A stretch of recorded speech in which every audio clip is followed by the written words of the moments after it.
Hey there. So a lot of people have asked me to cover topics like proxy farming or lane freezing, slightly more advanced stuff for those looking to take the game to the next level. So today that's exactly what we're going to do. As you may have gathered, this video is going to be focused mostly on solo lane as that's where these tactics are best applied, but they can apply to other roles as well. So here's the stuff I'm going to be covering in the video. Proxy farming, invading, lane freezing, level 1 fighting, auto cancelling, and what to do on a gank. Alright, so let's dive right into it. So first up is proxy farming. This is both a very underused and poorly understood tactic for solo lane. So proxy farming, proxying or wave proxying, it has a few names, is essentially fighting the enemy minion waves behind their standing towers.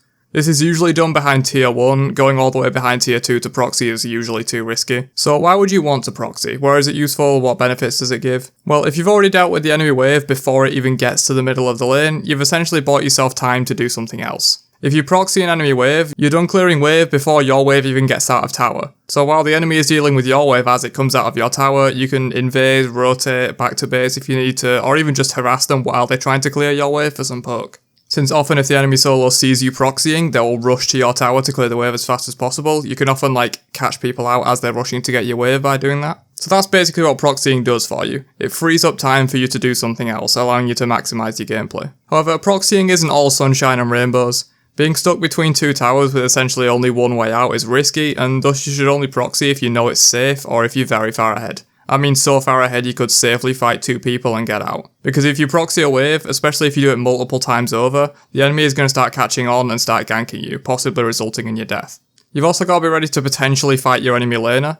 If they see you going to proxy, they're either going to rush your wave as I mentioned before to keep up, or they're going to come and fight you. So you got to have a lead in the fight since you'll be fighting their wave and them as well. It's also worth noting that some gods will proxy the wave at level 1 as it comes out of the tier 2 tower. This allows you to get some extra damage on the wave before it meets and get a clear speed advantage. This is done in solo mostly, but also sometimes in duo with gods like Izanami and Sylvanas. So while it's a risky, aggressive strategy for sure, the payoff means it's worth doing in the right scenario on the right god. Okay, moving on to invading. This one needs less explanation, but is also a risky strategy with a good payoff similar to proxy farming. So I'm sure most of you know what I mean by invading, but for those who don't, invading is basically stealing enemy jungle camps and buffs before they can get them. This is useful in literally all roles, but for solo, the blue buff and sometimes enemy back camps as well are your priority invade targets. As with proxy farming, this is mainly done in a safe scenario or if you know you can take a fight. If you have a lead and know you can win a fight against the enemy laner, invading their blue is really powerful by denying them the sustain it gives. This can actually be combined with proxy farming to help you build a lead. You can proxy the enemy wave behind tower and then go for a blue invade, which leaves the enemy in a lose-lose situation. They either defend their blue and lose an entire wave to tower, or let you have blue and get their wave, so either way they lose something. But of course to get these benefits there are risks to it, and you may get rotated on by enemy junglers or even the mid that are in the area, so be careful when you are doing this. Back camps can also be secured on an invade in the same way, though blue is usually better for you, but if you can't get the blue, you can often proxy a wave and take enemy back camps because of that time you saved. Alright, so onto lane freezing. This is kind of the opposite of proxy farming. It can be used in a few different ways, and the end goal of lane freezing is basically to deny the enemy farm. This won't increase your own farm like proxy farming would do, but it will make the enemy solo lose farm, so it still gives you a lead just in a different way. Lane freezing is essentially just stalling the waves and not clearing them.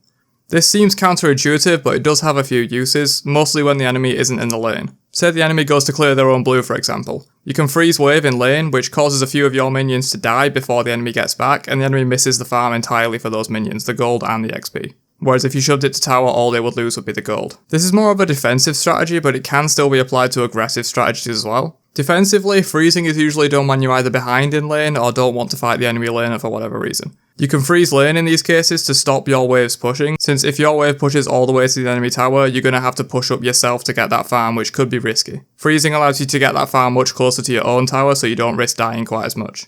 Aggressively lane freezing, often called zoning, is the act of keeping the wave away from the enemy tower and stopping the enemy getting in range to get the farm. This is obviously done when you're ahead and or can easily take a fight with the enemy. This is also done if the enemy leaves lane, for example if they go to get their blue or if they recall and you know they're going to TP back, you can freeze and cause them to miss a few minions. Alright, so let's quickly talk a little bit about the level 1 fight in lane. This is less of a tactic per se, but more of just some information because I see a lot of solo lane players playing the level 1 wrong and having it fuck over their entire laning phase. So what you do level 1 is based mostly on your god, and by derivation, your clear speed and boxing potential. Level 1 is mostly about clearing your first wave, since the first wave and blue XP, and you're already level 2 in solo. At least that's how it is at the time of recording. Season 6 might change things. So if you're a fast clear god and you know you can outclear the enemy, maybe you're a Bellona versus a Baron Samedi in lane, in this case you should look to clear as fast as possible. You can even proxy, as I talked about earlier, on certain gods. This way you can shove the enemy laner to tower line and potentially make them lose minions to tower.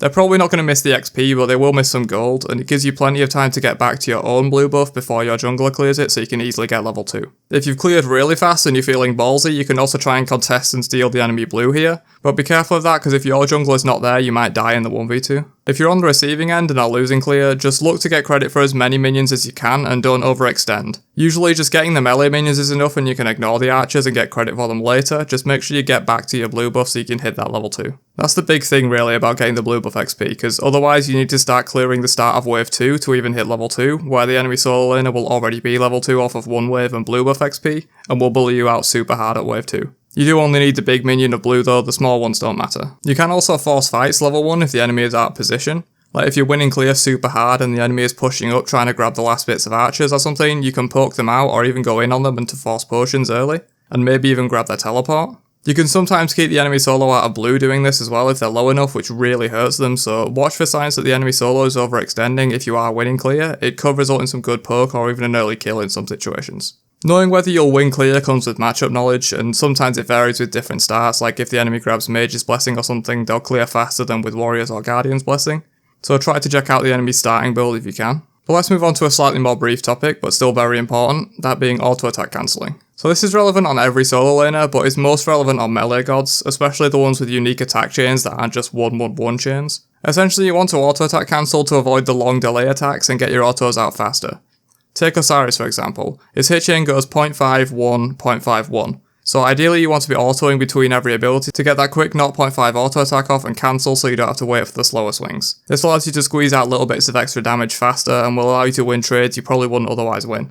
Alright, so finally let's cover what to do on ganks in solo. So in the case where you're getting ganked by the enemy jungler, you have two options really, those being run or fight. Which ones you choose is dependent on multiple factors, but it mostly boils down to whether you can take a 1v2 fight or not. If you're really close to killing the enemy solo and can survive long enough to confirm the kill and get out, then you should definitely take the fight. Just ignore the jungler entirely, secure the kill, and then run. There are also some cases where you're so far ahead you can actually take the 1v2. You wouldn't think it, but this is actually somewhat common in solo given the common setup of physical solo and physical jungler. Having just boots and like one defense item like Breastplate of Valor is often enough for some gods to take a 1v2 if they get ganked. So if you're comfortable you could take the 1v2, then I say go for it. And then there's the other option of just run. This is definitely the safest option, and probably one you should take if you are getting ganked and aren't comfortable you can take the 1v2 fight. But that's it for now. Let me know if you have any other questions about solo lane and I'll try to answer as many of them as I can. Leave a like if you did enjoy this and subscribe for more content just like this. Love you all. Peace out you nerds.